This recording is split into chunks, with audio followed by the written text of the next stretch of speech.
Hey guys, manually pricing every product is a waste of time, especially if you are scaling.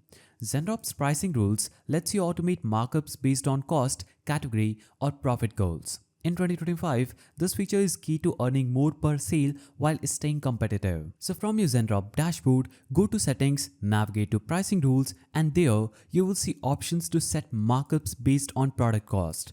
This affects every item you import, saving you from having to price each one manually. You can either set a fixed dollar markup, for example add $15 on every product, or use a percentage based markup, example 150% of the product cost. For lower cost products, percentage markups usually yield better margins. For high ticket items, fixed markups help stay competitive. Now, ranges. So if you want a $5 item to get a 200% markup, but a $50 items only 50%, Zendrop lets you create tiered pricing rules by cost brackets. This way, you avoid overpricing expensive products while maximizing profit on low-cost ones.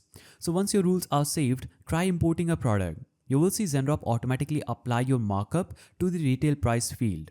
You can still edit prices manually before publishing, but this gives you a smart default that fits your goals. Also, you need to watch how different price ranges perform in your Shopify store. If conversion rates drop, try reducing your markup slightly. Zendrop pricing rules are easy to update, just tweak, save, and your next imports will reflect the new strategy.